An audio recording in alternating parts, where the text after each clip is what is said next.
Straight back to our Out in the Open panel now. Morris Reed, Michelle Bernard, and Rachel Maddow. Just to give our audience an idea of how people are reacting, we're going to put up on the screen now a statement from the American Association of People with Disabilities here in the U.S. They said singling out people with visible disabilities to showcase on television as their best hope for finding a mate is disrespectful, exploitive, and plain wrong. But contrast this with what the producers of the show say. The main aim of the program is to remove prejudice about these people, to create more acceptance and respect, and of course, to find the love of their lives. Which one is it, Morris? Well, is it exploitive, or is this a smart way to create a sense of humanity around these people that might not exist? As long as Flavor Flav is not a part of the show, I think I'm okay with it. When I first heard of it, I was a little nervous, but seeing that package, it seems to be okay. I had an uncle who was blind, so it was really hit home with me.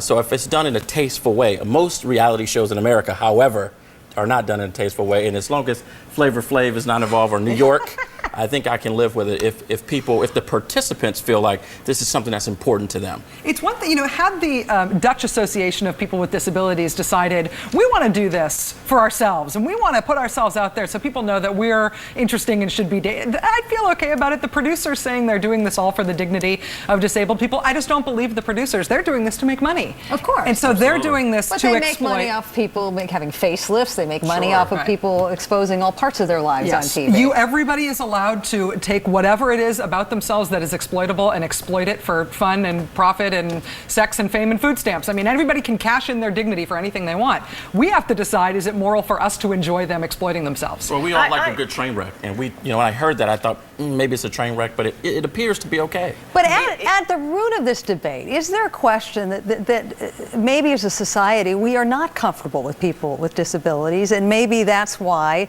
this seems so icky to so many of the people that are outraged? Could this not build some bridges? It could build some bridges. I got to tell you, I feel like this is much ado about nothing. If it makes you feel icky, don't watch it. You're absolutely right. They are here to make money. But these people, I would assume, are mentally competent. They are going on the show voluntarily. They know what the show is about. Most intelligent people know that reality TV is pretty stupid.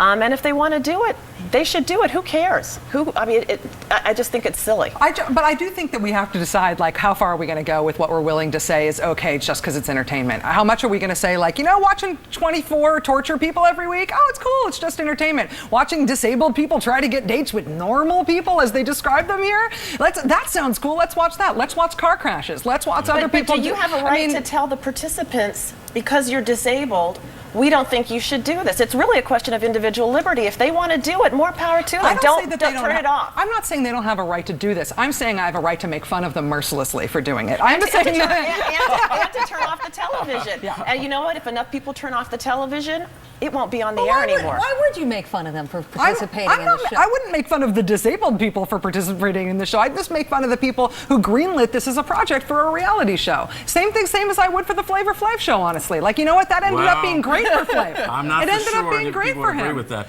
Well, listen, I think that this is a completely different thing. We think of a reality TV in America, it really is not that great. But this show seems to be pretty good. And if the participants feel good, they want to find love like everyone else, God bless them and have a good time. So I got to tell you, there was nothing that I found inflammatory in that clip in any way. No, if you exploit people with very nice lighting, it can be very moving. And it shows the challenges these people have in developing relationships. Well, I would have rather seen a show that actually followed the DJ in the course of his life on an everyday basis. That would have been more educational. We could have really seen some interaction, the way people discriminate against the disabled. I know my uncle was blind, so I know firsthand. Yeah, well, guess what? That show probably wouldn't have made any money. Well, then we would have had Flavor Flav involved. This is true. Morris Reed, Michelle Bernard, Rachel Maddow. Thank you very much for being with us tonight.